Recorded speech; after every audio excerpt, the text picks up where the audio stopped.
If you haven't gotten to that point and you're just throwing out ultimatums as like a way to get their attention, which is essentially what it sounds like they're doing. Or like a threat almost. Yeah, but why threaten, right? You're threatening because you don't feel like they're listening. You don't feel like you're getting what you want. Hey everybody, welcome to another edition of Relationship Theory. I'm your co-host, Tom Bilyeu, and I am here with my beautiful wife, who I had a very lovely weekend and especially evening with last night. Lisa Bilyeu, what is up? Hello, baby. How we doing? Good, how are you? Yeah, very well, thank you. All right, so this question comes from YouTube from Apartment 1D. Kind of fun name. I'm in a relationship and we are possibly on our way to ending it. I'm wondering if there is a difference between enforcing boundaries and creating ultimatums. Yes. Like those don't seem like the same thing to me. So, really? yeah. They seem like the same thing to you? yeah, I get what they mean. Like cross this boundary and if you cross this boundary again, I'm leaving you, like that kind of thing. I guess, yeah. So, I'm going to draw a line in the sand. So it is very different. You've got the boundary and then you've got the consequence for the boundary. They are very different. And so, man, like for me if somebody has such like disrespect for where your boundaries are, the problem is the disrespect. It's not about ultimatums. It's about, let me walk you through how it makes me feel when I articulate very clearly. In fact, and I would start from ownership. So here is the boundary that I'm trying to create. Have you understood that? Because if I'm not being clear, then help me understand and let me explain why I want to do this. So I'll use one from the beginning of our relationship. You said, under no circumstances will I give up my friends. And I never having been in a relationship like long-term before, okay, that wasn't a worry for me. Like I wasn't looking for you to give up your friends. I also meant male friends because I have my friend Theo. Hey, Theo.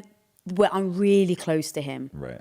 And we were telling each other we loved each other. I mean, he was like one of my, best friends. So just put him things more in perspective. So I was like, okay, like that wasn't weird. That wasn't a problem for me. So, but that was like a really clear delineated boundary for you. So there was clarity in it. I understood. You explained why you were putting that line in the sand. And then I had a choice. I could either respect that and go, hey, yeah, no problem. So that later down the line, if it did start to get weird for me or whatever, I could hearken back. Like she was very clear about this. But that gives us a jumping off place to talk about like, okay, there's your line. I understand that you've articulated it very clearly. Here's how that makes me feel. Like process through that to get to either like, okay, we have a clash of values. And if you have a clash of values, that's a whole nother thing. Because even you and I, to this day, have clashes of values where something that you think is important and just like I have been unable to convince you that it's not important or vice versa, right? So you either have to learn how you compromise around that or it becomes the thing over which you say, we just cannot continue to be together. But to not be able to articulate it to the point where you say, oh, we have a collision of values. This is like the thing. This isn't a blind thing that you're stumbling forward on. It's not something you read in a book and therefore you do. Like this is something that you really value in your life. No matter what I say, that's going to remain true and vice versa. So when you start putting ultimatums on, if you haven't gotten to the point where you've both articulated like in a really calm, sober, simple and direct way that's respectful of the other person, and get to the point where it's like, okay, we have a collision of values. This doesn't make sense to move forward anymore. If you haven't gotten to that point and you're just throwing out ultimatums as like a way to get their attention, which is essentially what it sounds like they're doing. Or like a threat almost. Yeah, but why threaten, right? You're threatening because you don't feel like they're listening. You don't feel like you're getting what you want. And so it's like, I'm going to take this thing that you care about, theoretically, being in the relationship, and I'm going to slap you in the face with it to get your fucking attention and be like, hey, listen, like it is an act of aggression at that point because you feel unheard, you feel neglected. You may even want to hurt them because they've upset you. But now we're like in lash out territory. Right. We're not in like, hey, we're both calm. We can talk about this and articulate our position. And what I find is people often don't understand their emotion, but they trust their emotion. So going back to my earlier statement that I don't have any grand sense that my emotions know what they're doing. So it's like, I have this emotion. I'm going to do the work first to identify it. If I can't identify it, I'm certainly not going to lash out at you.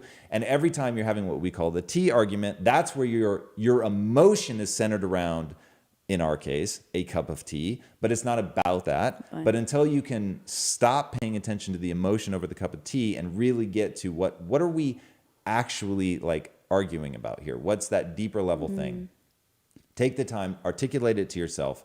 Once you can articulate it to yourself, then you should be able to explain it to the other person, have a calm and rational discussion, and get to the point where it's either like we've transcended behavior, which is probably what the person is drawing a line around, and gotten to values. And that's where things really become useful. So when somebody says that, is there a difference between the boundary and the ultimatum? Yes.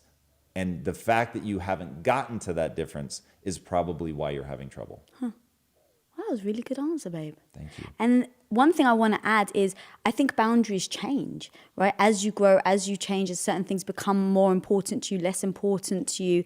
I do think that those boundaries can change. And I think it's then important to articulate that instead of going, well, when we got together, these were the boundaries.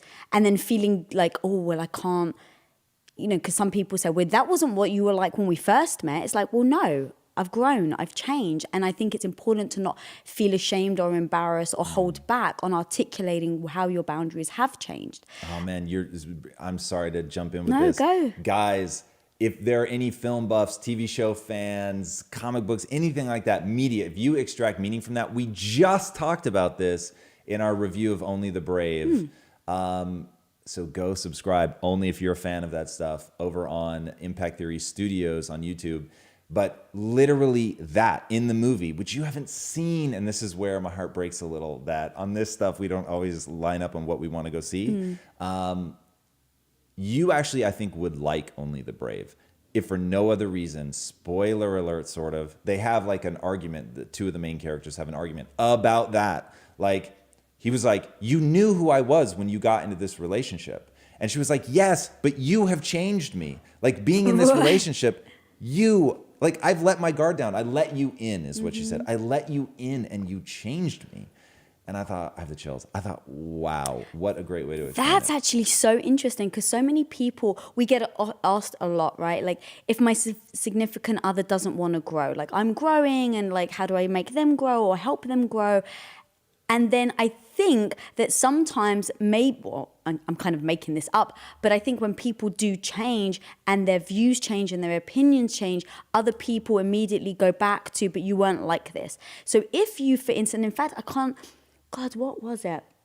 I'm not going to waste time thinking about it. But I remember like I was growing and changing and you had said to me something, oh God, I can't remember what it was. It was amazing. Yeah, it was though. amazing. And it was kind of like as we were talking, I was saying, yeah, I used to think like this. And yes, I used to do that. But to be honest, now that's not me. And I'm not like that anymore. And I think it's important to address. So, but the takeaway message is if your boundaries have changed, if your expectations change, if, whatever communication you guys have had from the start of your relationship, you have to keep talking because things are going to change and alter. So if my boundaries have changed, I need to tell you that they're changing.